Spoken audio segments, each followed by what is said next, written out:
Welcome to the Unitarian Universalist Church of Boulder on this cool and crisp last Sunday in September.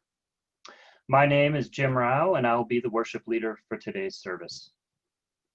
We welcome all at the Unitarian Universalist Church of Boulder. And I would especially like to extend a warm welcome to Reverend Kirsten Psaki, our guest minister this morning. Kirsten Psaki is a community minister based in the mountains of Boulder, Colorado. She is a graduate of Union Theological Seminary in New York City and recently served as the assistant minister for Beloved Community at Foothills Unitarian Church in Fort Collins. Kirsten's earnest adult search for the sacred sits on the shoulders of a formative Christian childhood. Called to serve at the intersections of justice and healing, Kirsten trusts in the transformative power of love and looks to the cyclical wisdom of the earth for direction and guidance in her daily life. Her current ministry focuses on companioning people during their dying process and supporting loved ones through the journey. If you are a visitor to UUCB, please email our office administrator, Amy Zen, and let us know you found us. You'll find her email in the Zoom chat.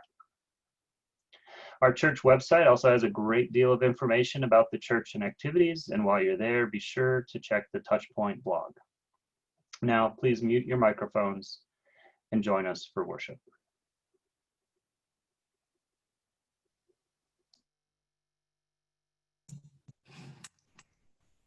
Good morning, UUCB.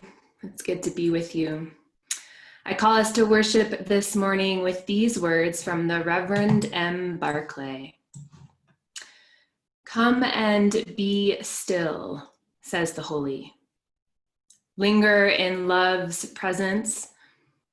Let striving cease. Accept what is for what is. All is held in sacred embrace. Here, your pain is honored. Your loss is acknowledged. Your struggle is neither dismissed nor inflated. It rests in the web of shared existence, cruel and beautiful. Eventually, love will ask more of you.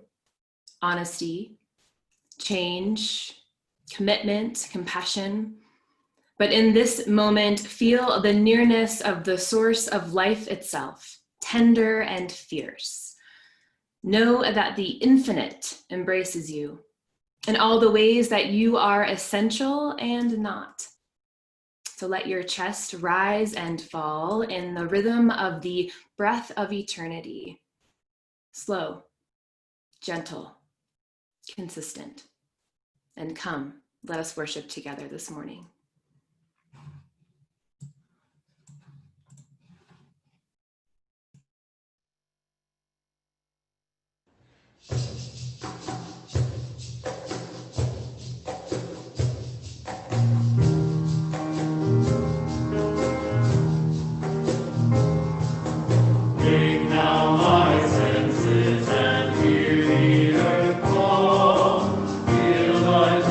Power of me.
It was that good we wanted to play it twice.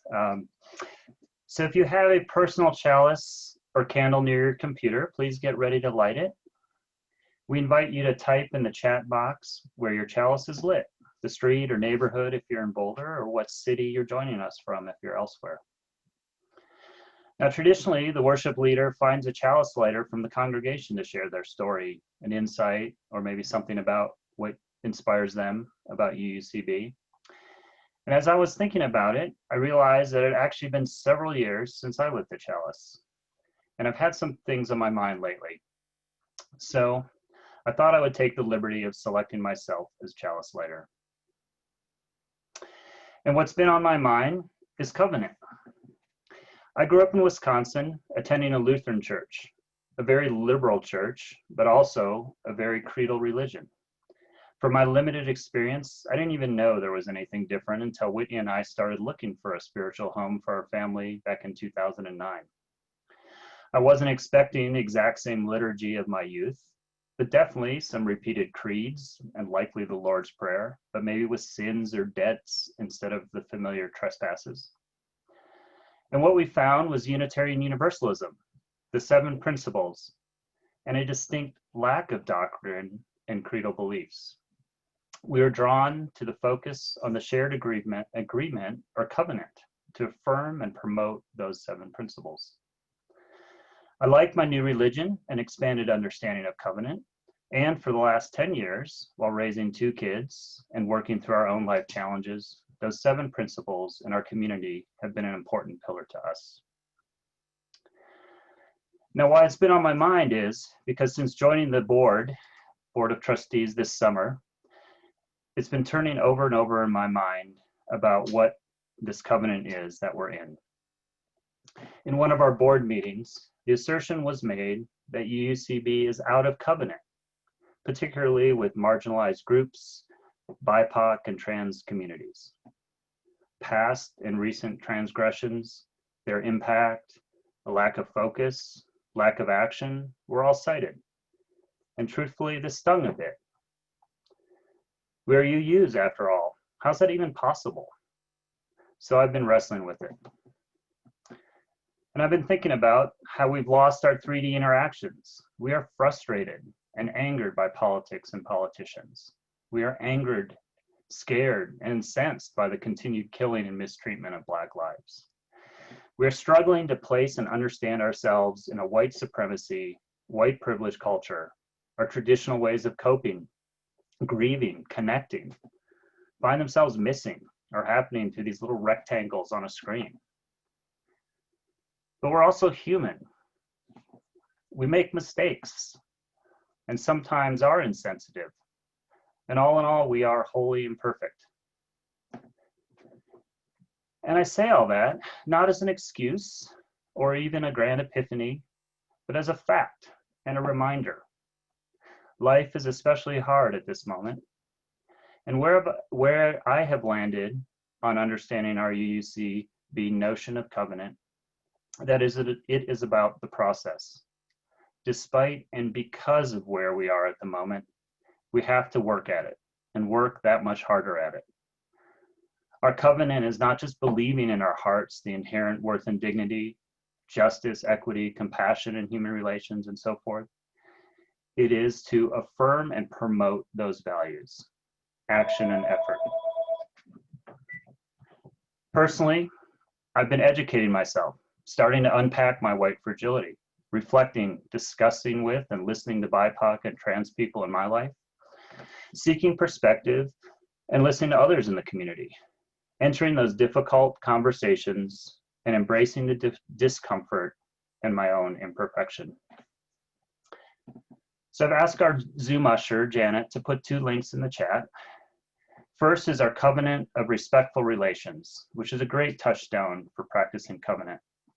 I also recently learned that we have Lois Anderson and Bill Ballou to thank for initiating those words. And secondly, a link to the sign-up site for the accountability groups, which Dana has told me she'll soon be renaming to anti-racist learning communities, to really remove any confusion and get directly to the point. So please join myself, the board, and the 50 or so of you who have already signed up and participate in those groups. So I light this chalice as a reminder that we are a community in covenant and that we work to affirm and promote our shared values.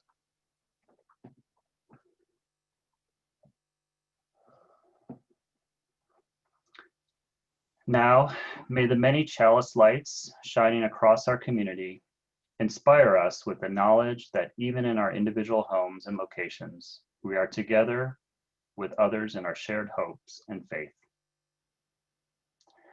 We now invite all of those gathered in your various locations to join together in fellowship and community as we say aloud our congregation's covenant.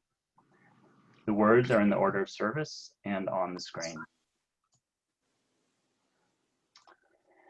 We gather in fellowship to speak truth to each other, to reach out and touch one another, to share with each other, and to seek the truth divine. So be it.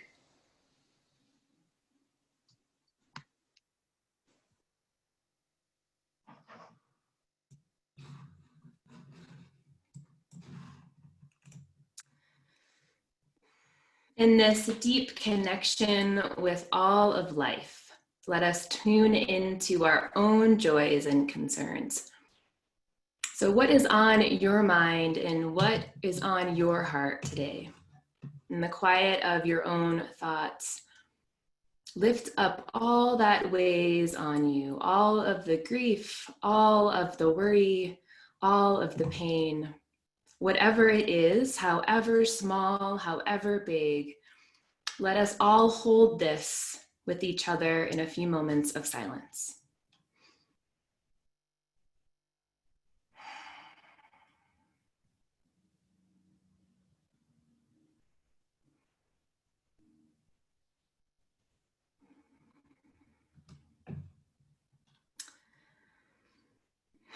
Now let us turn our minds and our hearts toward those that we love, holding them with love, acknowledging their painful challenges and the suffering.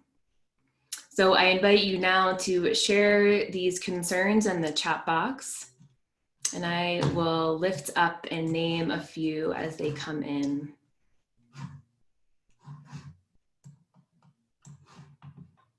What is heavy on your heart this morning? What is heavy on the heart of someone that you love and that you care for? Yes, fear for the Republic. Worry for this country and our democracy and the integrity of our Supreme Court. Concern for George and Mary, our divided nation.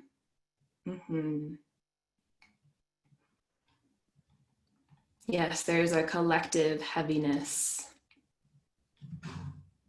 I also want to lift up all those that are affected by the Cameron Peak fire, just west of Fort Collins. Heard from Reverend Dana this morning that the fire has reached Shambhala Mountain Center and Ben de la Tour Scout Camp, lifting up all of those who are affected by those fires and all fires. Healing and support from my sister, caring for her beloved dog from Rebecca and Kathy, whose health is declining. Cindy, who holds grief for her mother-in-law's recent passing. Persistent pandemic-imposed loneliness, absolutely. And from Kay, family who are evacuating again from new fires in Napa Valley. And praying for our democracy. We hold those all in the sacredness and the love of this community. All of those that have been named and all of those that still sit silently on your own heart. Please continue to write in the chat if they still flow. Now in this moment, knowing that joys come right alongside with our sorrows, right? Often, sometimes in the very same day, sometimes in the very same moment. I invite you to bring to mind, to bring into your heart the things that you are grateful for this morning, those things that bring you joy.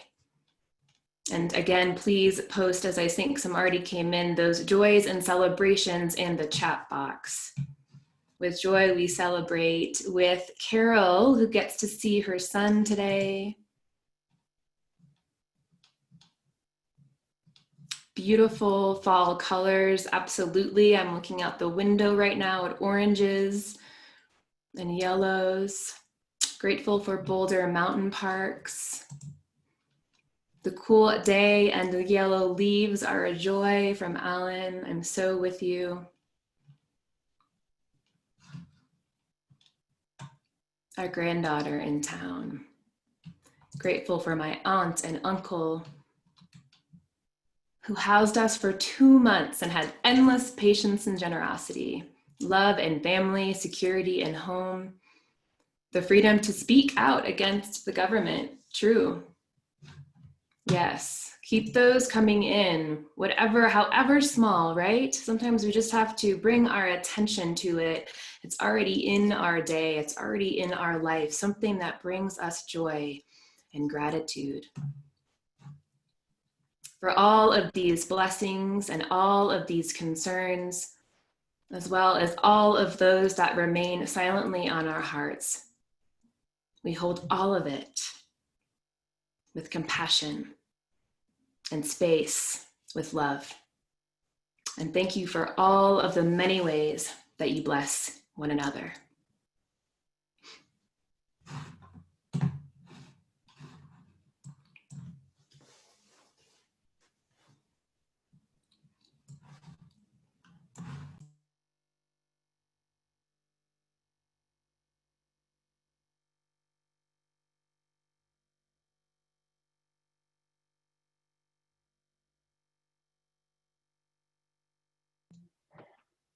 Oh, let me try with myself off mute.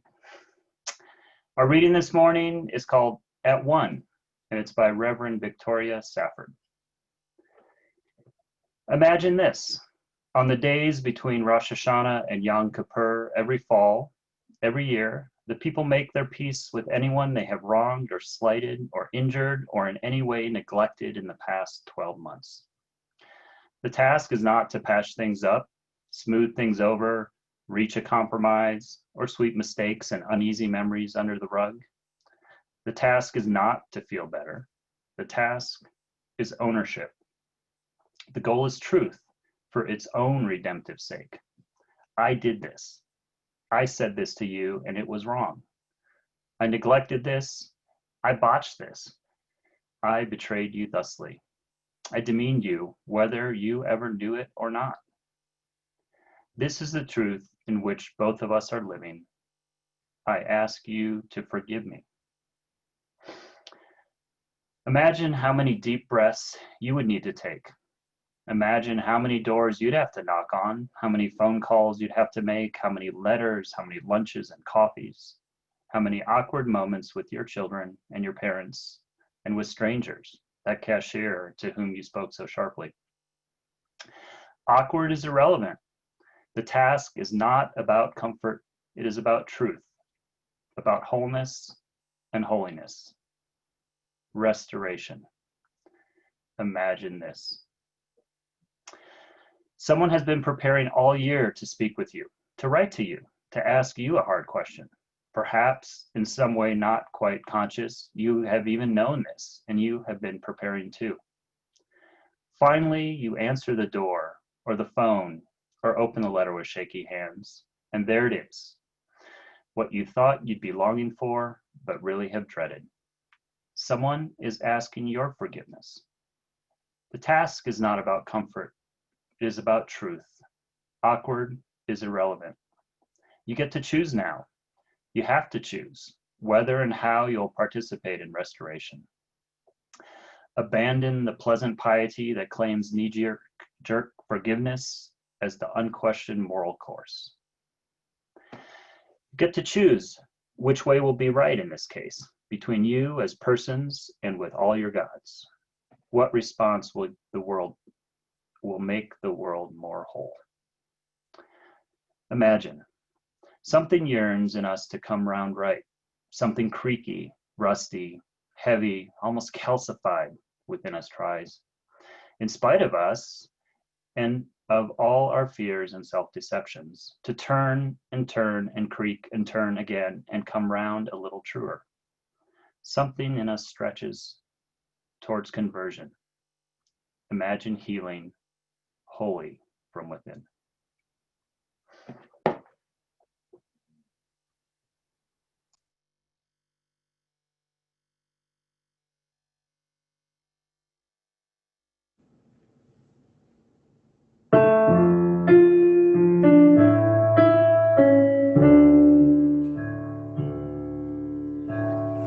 Return again, return again, return to the home of your soul.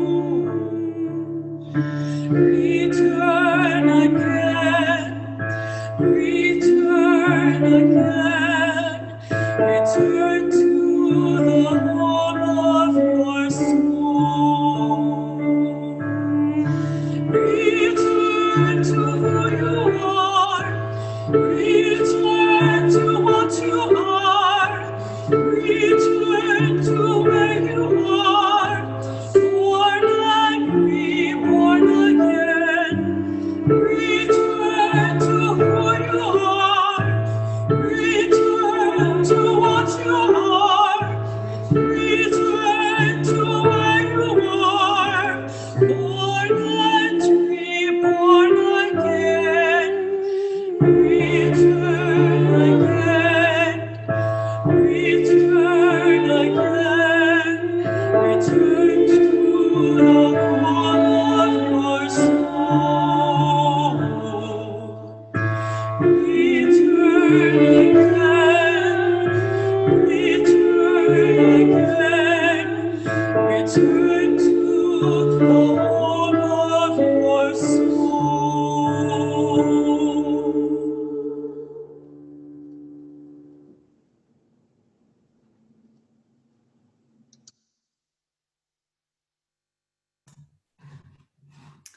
Thank you, Jim, for that reading, and for Deborah and Amanda for that beautiful music.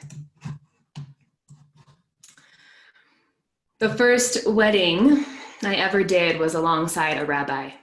Rabbi White and I married my sister and my now brother-in-law, Adam. Adam is Jewish and the grandson of Holocaust survivors. His grandfather, who was alive and well at the wedding, survived Dachau, partly due to his skills as a young watchmaker and the crucial role he filled of fixing the watches of certain Nazi soldiers.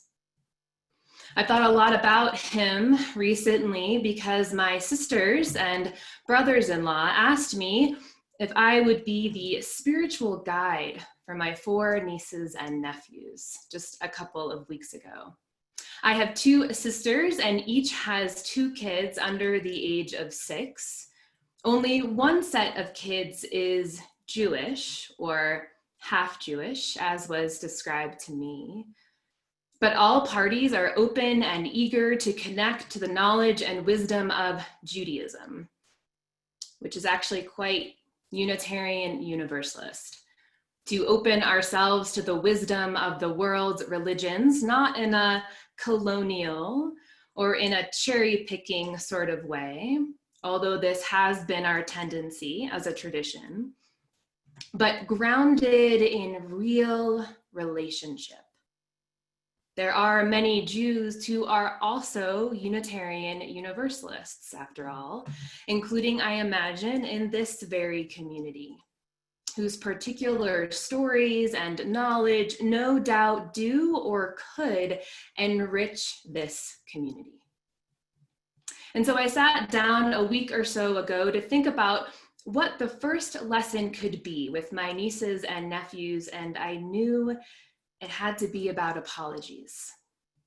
Because right now, we are in the very heart of the holiest time in the Jewish calendar, the High Holy Days, beginning last weekend with Rosh Hashanah, the Jewish New Year, and ending with Yom Kippur, the Day of Atonement, which begins tonight at sunset. Atonement, at one meant a time of returning to realignment, of being at one with yourself, maybe your truest self, at being at one with others and with all life, capital L, which some call God. The hopeful landing at atonement, at one-ment with self and others and life on Yom Kippur comes after a rigorous practice during the previous week initiated by Rosh Hashanah of really good apologies, of pausing, surveying where amends need to be made from the past year and taking action. It's an opportunity to focus on all the places where we've missed the mark in the last year, writes Rabbi Rachel Barenblatt. All the ways in which we've failed to live up to who we know we can be, she says. Now, I wonder if this sacred invitation baked into the calendar to survey the last year of your life, to take stock of disrepair each fall, I wonder if this year many of us might get understandably caught in the major upending events in our collective, in the very present disrepair in national and global landscapes, in the collective ways we've missed the mark. Or perhaps for you, certain people immediately come to mind in how they missed the mark during the past year. But that's not what this is. This, dear ones, is an invitation for you, with your name on it, and asking you about your very personal, particular, specific life and your behaviors and your relationships of the past year, which I would argue are the very building blocks of the collective, the ways we tend to our personal lives and relationships being inextricably linked to the whole.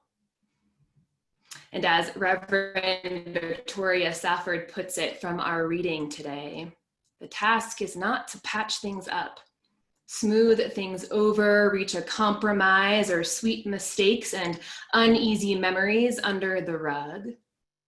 The task is not to feel better.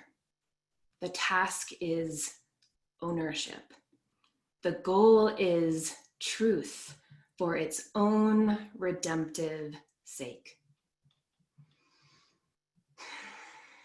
I want you to pause. I invite you to pause right here with me for a minute.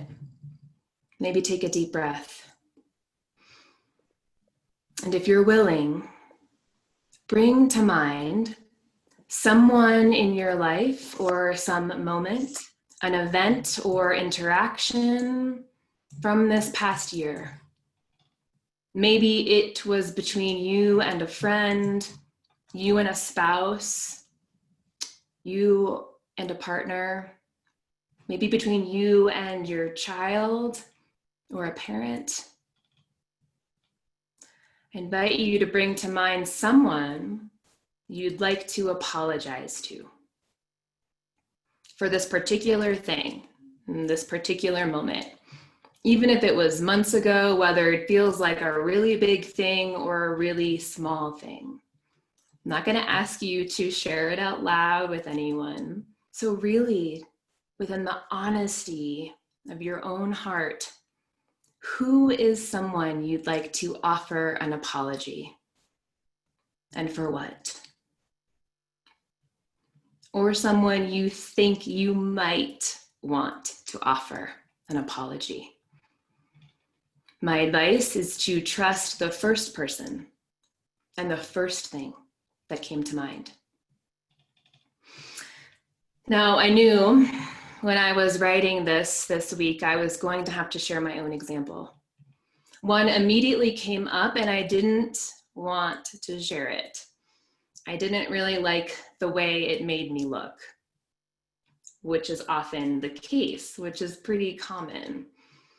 Because true apologies are so difficult, or they can be so difficult, because they're connected to our imperfectness as humans, the ways we inevitably harm each other, maybe even especially those we love.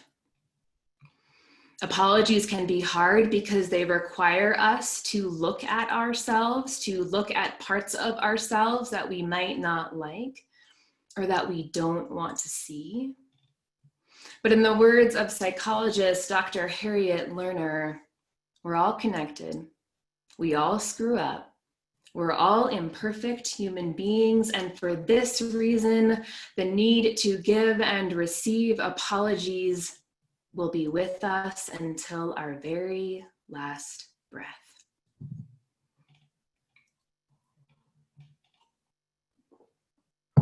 If you love other people, she says, if you love other people and you want to tend to relationships, then I'm sorry are probably the two most important words. Now, the example I didn't want to share with you involves my partner, Andy. She has very few sacred objects in her life, and one of them is this small, beautifully hand-carved wooden spatula made from the woods of North Carolina, a place that used to be home for her. This spatula is important to her. It's meaningful. It has significance. And one morning we were struggling to communicate. She was resting on the couch on her first day off in what felt like a long time. She was tired. Work had been hard for weeks. We started to disagree about something small. I think it was literally about what to have for breakfast or when to have breakfast. And things escalated.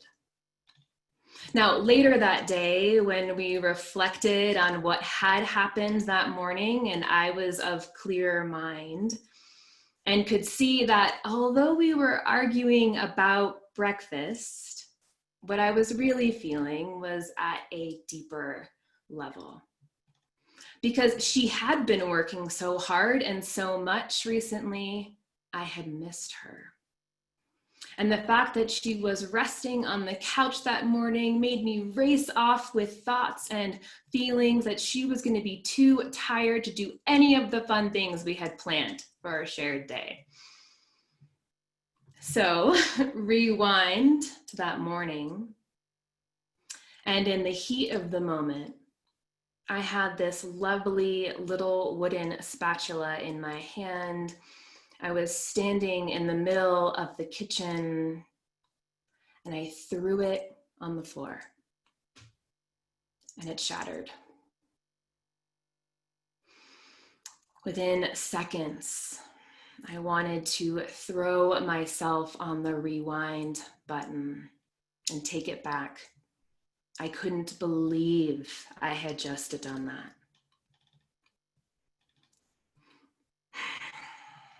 Now, maybe the story that you thought of is like this one. Something really tangible that you did or said to another that had much deeper layers. Something that you knew quickly likely hurt this person.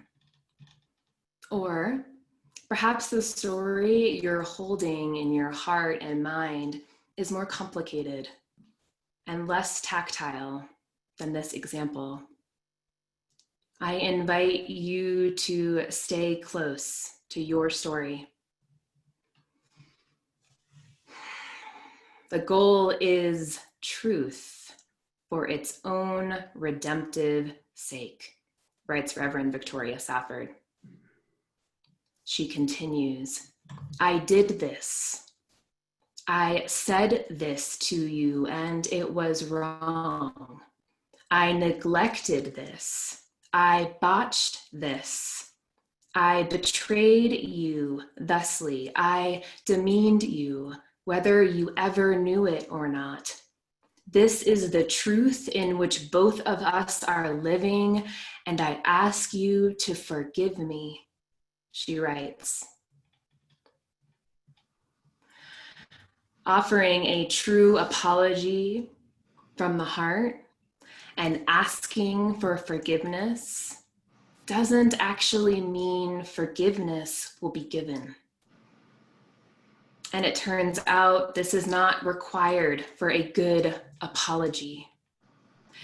Harriet Lerner, who I mentioned earlier, actually wrote a book called Why Won't You Apologize? Healing Big Betrayals and Everyday Hurts. And in conversation with Brene Brown about what makes a heartfelt apology, she continued to come back to this central piece that we don't have control over how an apology will be received, and that we don't get to. It's a big one to take in, right? We don't have control over how an apology is going to be received, and that we don't get to. Dr. Lerner actually has 9 essential ingredients of a true apology, which I encourage you to look up, and includes things like keeping the focus on your own actions and not the other person's response, and that a heartfelt apology does not get caught in who's more to blame or who started it.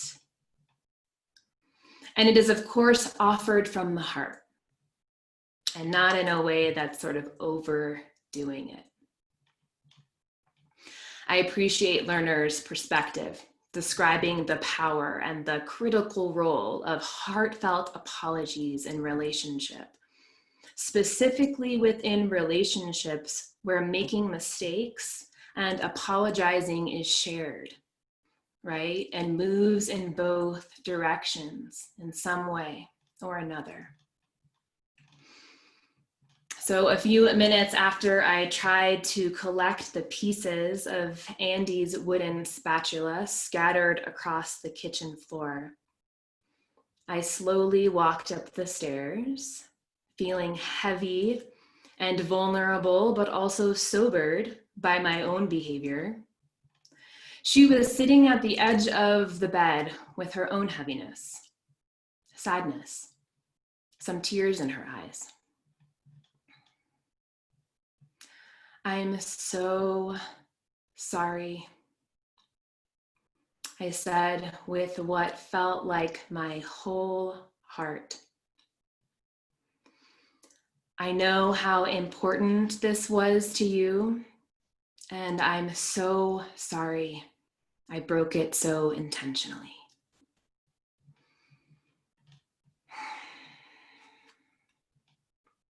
I wanted her to say it was okay, that she forgave me, but she wasn't there yet. And although that was uncomfortable for me, I knew that there wasn't much else to say at that point, and that I just needed to give her some space. The task is not about comfort, it's about truth, writes Victoria Safford. Awkward is irrelevant, she includes. The task is not about comfort, it's about truth, about wholeness, holiness, restoration, she says. And I might add about renewal. Renewing ourselves through the power of speaking the truth, regardless of the outcome. And we each get to choose if and how we will apologize and ask for forgiveness, and if we will offer our forgiveness or not when asked. No right or wrong way, just what's true. And so in this season of heartfelt apologies, of forgiveness and being forgiven, I invite you to join me in a practice as I close my message this morning, because I think we need all the practices that we can get these days. And this is a forgiveness practice. It's an adaptation of Stephen Levine's forgiveness meditation from the Reverend Joanne Lubkin. So if you're not already, I invite you to find a comfortable position wherever you're sitting or standing, and to put a hand on your heart, if that feels good to you. You might close your eyes or find a soft gaze on the floor, and take a deep breath with me.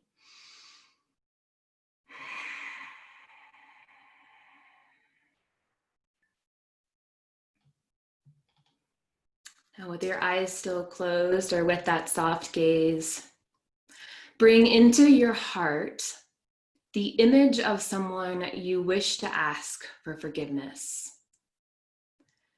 Perhaps it's the person you were thinking of earlier. Open your heart to a compassionate awareness of the suffering you have caused them, intentionally or unintentionally. Find within yourself the humility and courage to apologize and to ask for their forgiveness. Say to them, for anything I may have done that caused you pain, my thoughts, my actions, my words, I ask for your forgiveness.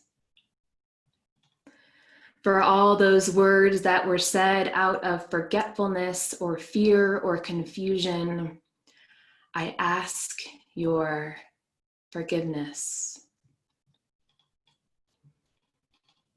Don't allow any resentment you may hold for yourself to block your reception of that forgiveness. Let your heart soften to it, allowing yourself to be forgiven. Open to the possibility of forgiveness. Holding them in your heart, say to them, for whatever I may have done that caused you pain, I ask your forgiveness. Now bring into your heart the image of someone for whom you feel much resentment, but that there is a crack open for forgiveness. Take a moment to feel that person right there in the center of your chest, someone for whom you feel much resentment, but someone you know personally, someone you really do know. And now open your heart to the suffering you have endured by their transgressions. And in your heart, bring compassionate understanding to this person. Say to them, for anything you may have done that caused me pain, anything you did either intentionally or unintentionally through your thoughts, words, or actions, I forgive you. Slowly allowing that person to settle into your heart. No force, just opening slowly to them at your own pace, saying to them, I forgive you. Gently, gently open to them. If it hurts, let it hurt. Begin to relax the iron grip of your resentment, to let go of that incredible anger. Saying to them again, I forgive you, and allow them to be forgiven.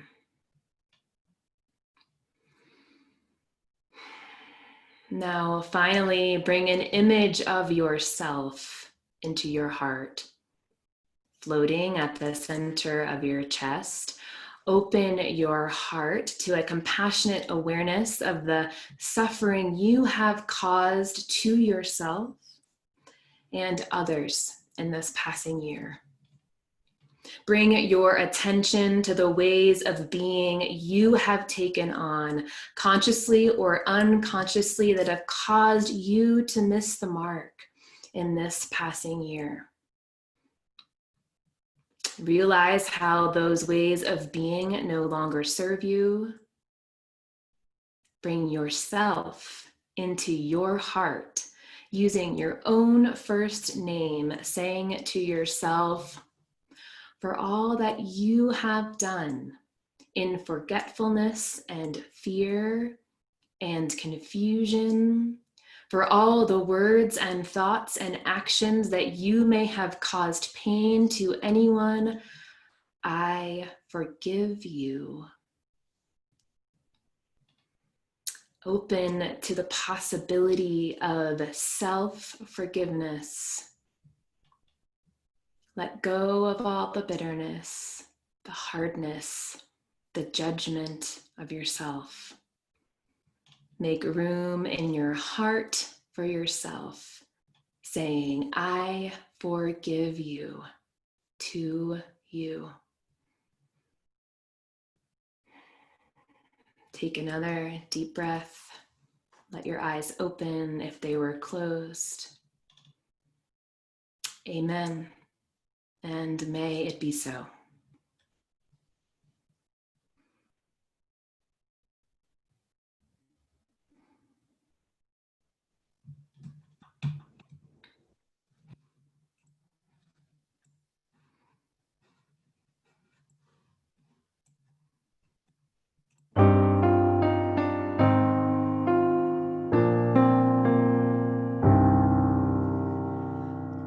We forgive ourselves and each other.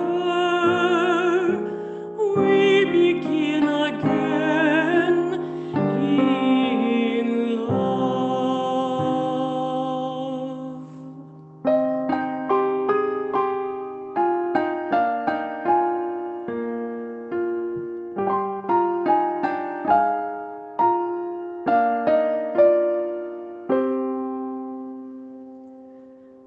We forgive ourselves and each other.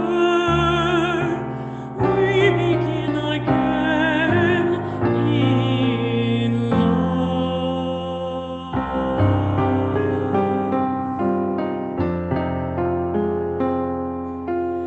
We begin again in love.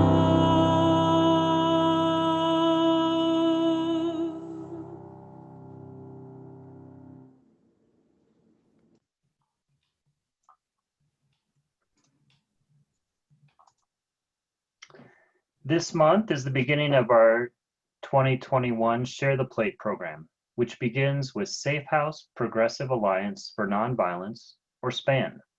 SPAN is a Boulder human rights organization committed to ending violence against adults, youth, and children throughout support, advocacy, education, and community organizing. I thank God every day for the support of SPAN's emergency shelter and transitional housing services. My 4-year-old daughter and I fled my abusive partner last year. I left the house with only one bag for each of us. I did not have time to grab anything else. SPAN's shelter took me in that night. Not only did they provide me with safety and security I've never known, but SPAN's housing team helped us secure stable housing as well. I am more independent now than I have ever been, and I am so excited to give my daughter the life that she deserves. Thank you, SPAN. If one ponders those words and imagines how it would feel to be in that situation, or to realize a loved one is in that situation, the following points of light may help take on new meaning.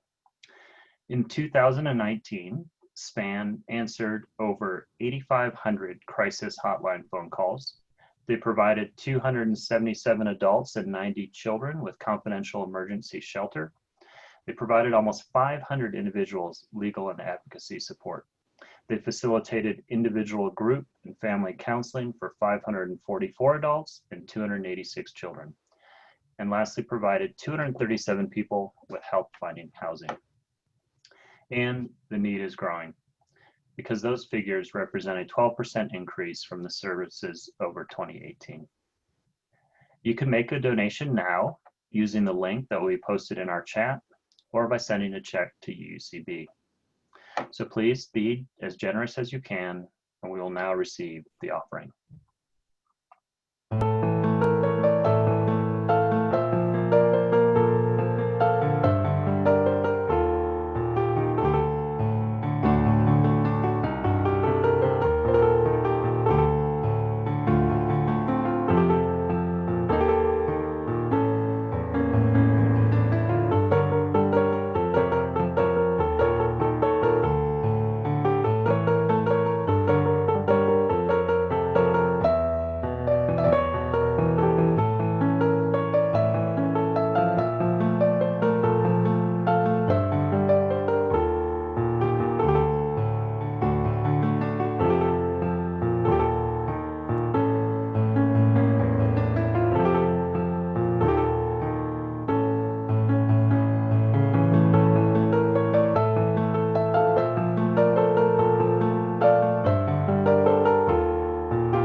Thank you for your gifts of support for our beloved community.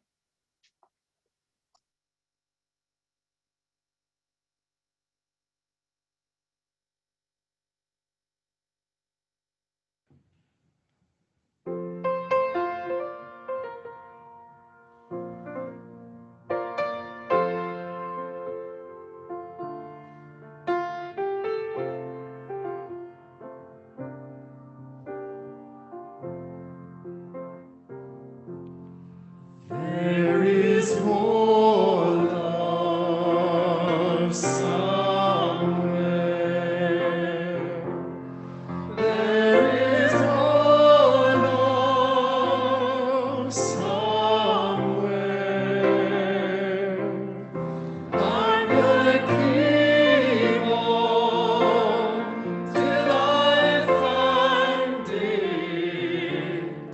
There is more love.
There is more love somewhere. I love that song, love singing that song. The task is not about comfort, it is about truth, writes Victoria Safford. It is about truth and wholeness and holiness. It is about community. It is about relationship, real, true, raw, messy relationship where when we mess up, we get to take a deep breath, clear our throats and say, I'm sorry. Trusting, knowing that there is a great big love holding you each step of the way. Amen and blessed be. Go in peace and go in love.